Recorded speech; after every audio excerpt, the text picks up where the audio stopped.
আজকের পর্ব শুরু হয় অরুর এক মজার অভ্যাস দিয়ে। তার নিজের হাতে বানানো একটি হলুদ রঙের পার্সোনাল ডাস্টবিন, যা টিস্যুতে প্রায় ভরে গেছে। কারণ সে কয়েকদিন আগেই একটি আবেগঘন নাটক দেখে এত কেঁদেছে যে ডাস্টবিন ভর্তি হয়ে গেছে টিস্যুতে। এই ছোট্ট বিষয়টি অরুর সরল আবেগপ্রবণ চরিত্রকে আরও সুন্দরভাবে তুলে ধরে।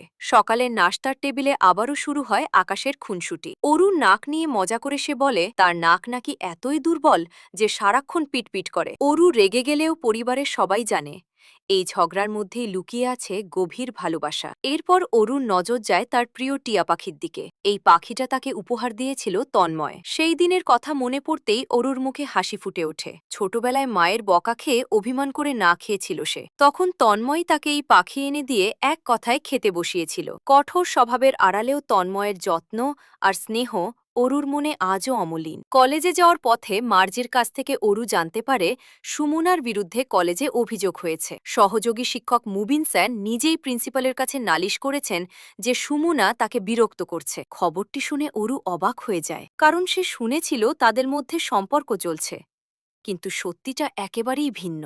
এর মধ্যেই পারিবারিক প্রসঙ্গ ওঠে। মার্জি জানতে চায় তন্ময়দের পরিবার এখনো আলাদা কেন, 2 বছর ধরে যে দূরত্ব তা কি আর কখনো শেষ হবে না। প্রশ্নগুলোর উত্তর অরুর কাছেও নেই।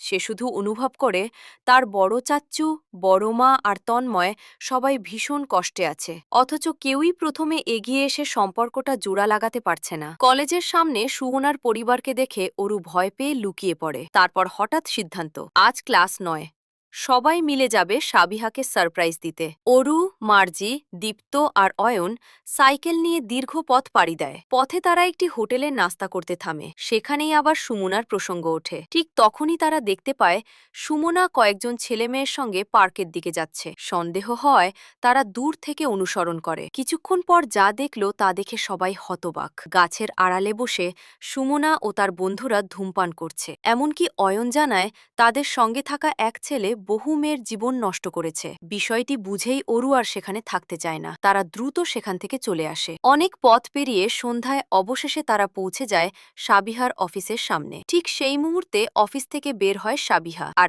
একই সময়ে সেখানে এসে পৌঁছায় তন্ময়। হঠাৎ শুরু হয় প্রবল বৃষ্টি। 4টি সাইকেল, 4জন ভেজা কিশোর কিশোরী, আর সামনে দাঁড়িয়ে বিস্মিত তন্ময়। দীপ্ত আর নিজেকে সামলাতে পারে না। অনেক দিন পর তন্ময়কে দেখে দৌড়ে গিয়ে তাকে জড়িয়ে ধরে কান্নায় ভেঙে পড়ে। সেই দৃশ্য দেখে তন্ময়ের কঠোর মুখও নরম হয়ে আসে। এরপর সে জানতে চায় তারা এত দূর কেন এসেছে। দীপ্ত সঙ্গে সঙ্গে সব দোষ চাপিয়ে দেয় অরুর ওপর। তন্ময় রাগে অরুর দিকে এগোতেই অরু ভয়ে বৃষ্টির মধ্যে দৌড়ে পালিয়ে যায়। সাবিহা পরিস্থিতি সামলে সবাইকে চা খাওয়ানোর সিদ্ধান্ত নেয়। অয়ন 6 কাপ গরম দুধ চা নিয়ে আসে। বৃষ্টি ভেজা সন্ধ্যায় সবাই একসঙ্গে দাঁড়িয়ে চায়ের কাপ হাতে গল্পে মেতে ওঠে। কিন্তু এই শান্ত মুহূর্তেও অরুর দুর্ভাগ্য যেন তাকে ছাড়ে না। ঠান্ডা লেগে আবারও হাঁচি শুরু হয়। তন্ময় নিজের ভেজা রুমাল এগিয়ে দেয়। অরু রুমাল দিয়ে নাক মুছলেও কিছুক্ষণ পর বুঝতে পারে এটা তো তন্ময়ের নিজের রুমাল। লজ্জায় তার চোখে পানি চলে আসে। আর তখনই দীপ্ত মজা করে বলে,